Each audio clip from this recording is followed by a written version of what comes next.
Magandang araw po mga kaibigan. Maririnig natin ngayon ang kasaysayan ng isang naghangad sa pag-aari ng iba. Siya ay si Piding.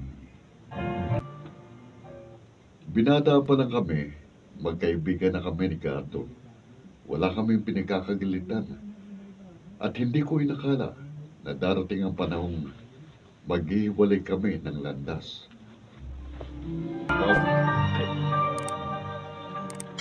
Ano? Hindi tayo papasok bukas dito sa pabrika, Gardo? Bakit? Sasamahan mo ako, Piding. Oh, baka naman maaaring sa hapon na lang kita samahan kung saan ka man pupunta. Sayang din kasing kikitain natin eh. Hindi pwede, pare. Kailangan talaga eh. Umaga natin to simulang gawin. Kasi Huwag kang mag-alala. Ako nang bahala sa'yo. Hindi mo to pagsisisihan. Hindi mo pagsisisihan ang pagsama mo sa akin.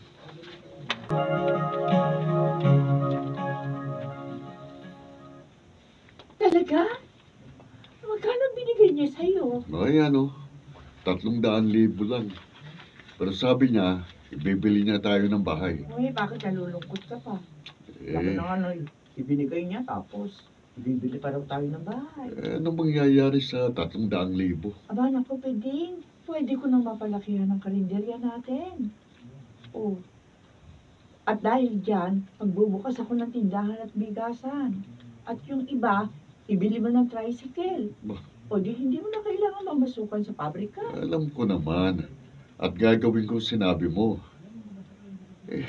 Nangihinayang lang ako. Sana tumaya rin ako. Para nanalo rin ako sa loto.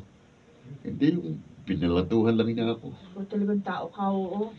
Dapat nga, pasalamat ka eh. Dahil kahit kaibigan ka lang ni Gardo, binigyan ka niya ng malaking balato. Bukas yan. Para kunin yung premyo. Ay, ano ma?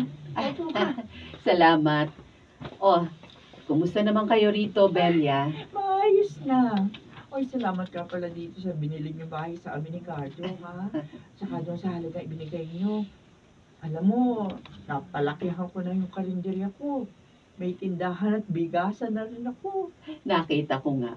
At masaya kami na nakatulong kami sa inyo. Lalo na si Gardo. Oy, ano, nakabili na ba kayo ng bahay? Oo, tinulungan din namin ng mga kapatid namin ni Gardo. Plano nga rin naming magbukas ng grocery. Ay, maganda yan. Nasa nga pala si Piding.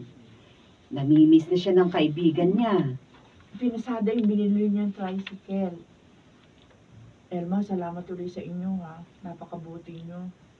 Wala Bigla kayo yun. nagkaroon ng napakalaking halaga. Hindi kayo nakalimot na tumulong sa kapwa. Ayaw naming maging alipin ng salapi.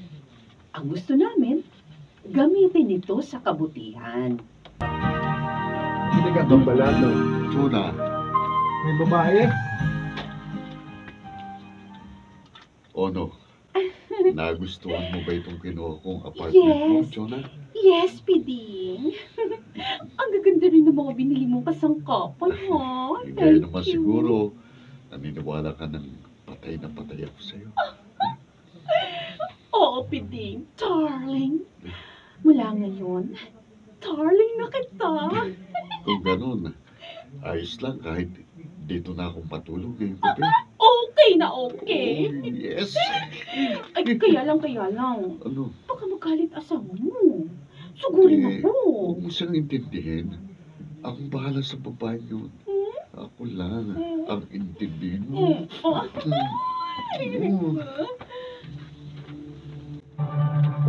Belia. Villas.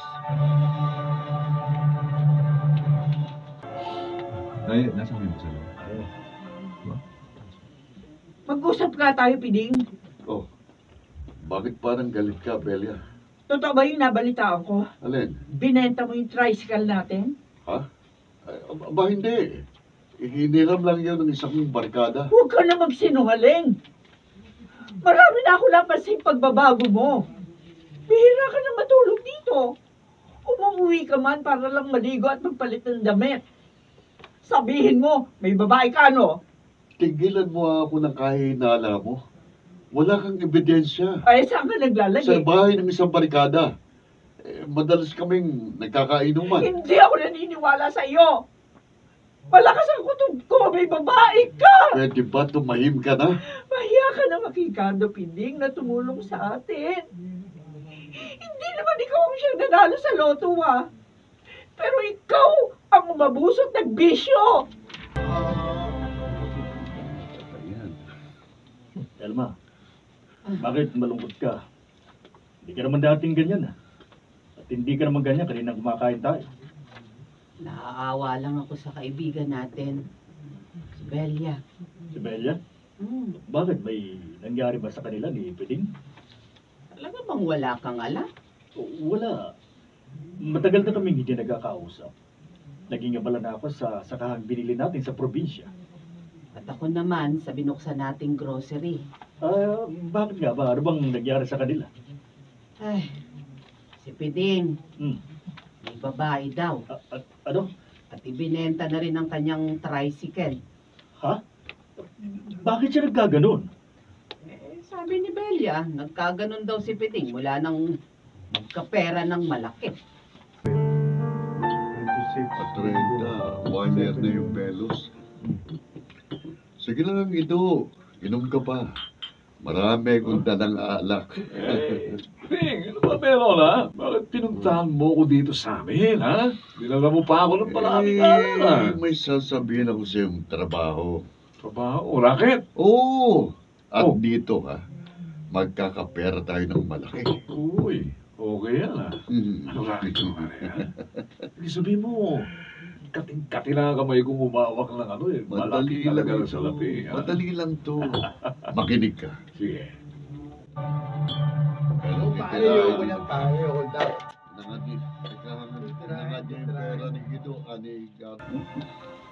Ano? Nahakot mo na bang lahat ng maaari nating may benta dito sa bahay ni Nagkato? Oo, Piting. Ha? Alam mo, malaking alaga. Mapagbebentahan natin sa mga gamit ng kaibigan ko. At siguradong hindi niya ako mapaghihinala. Tama. Dahil tinaon natin wala sila. At gabi pa, ha? Ang galing mo talaga magplano, pre. Halika na. Halika na sa kwarto nila. Siguradong may pera at alas doon. Kunin natin lahat. Uy! Mga magnanakaw! Ba't nandito? Piting, mating si Carlo. Mga magnanakaw kayo! Hindi maaari. Mamamatay ka! Gato! Bumagsak siya. Diyos ko! Hindi. Naparil ka si Gardo. Ang asawa ko! Dali, dali. Dali dito. Tumalis na tayo. Dali. Tulungan niyo kami! Tumahimik ka! Elba!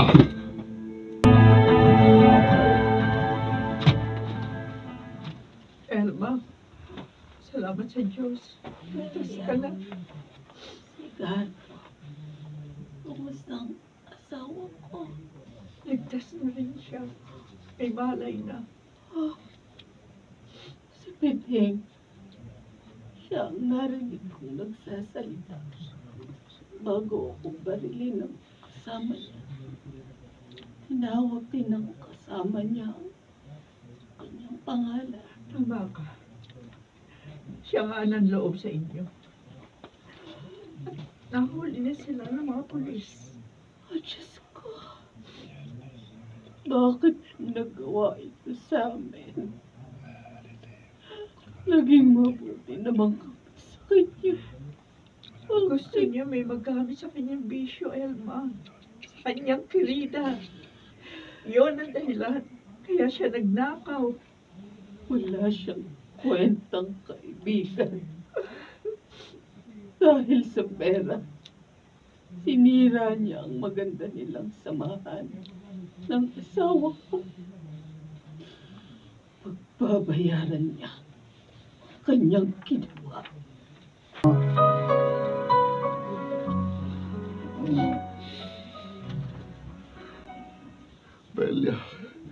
Belia, patawarin mo ko.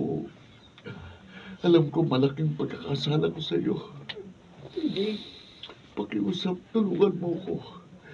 Ipaabot mo kinagadong pagsisisi ko. Ayokong makulong. Magbabago na ako. Huli na, Pili. Ano huli na? Galit na sila sa'yo. At desidido sila ipakulong ka. Oh, Diyos ko. Diyos ko. Kung dito ko lamang sana makontento.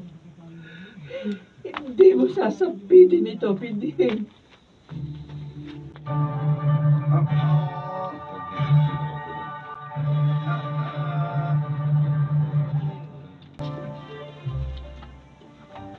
Ilang taon na rin akong nakakulong. Pinagdurusahan ang kasalanang ginawa ko. Pinagsisisihan ko mga ginawa ko, pero huli lang lahat. Sana'y kinapulutan niyo ng aral ang aking kasaysayan. Ako po si Peding at ito ang aking buhay.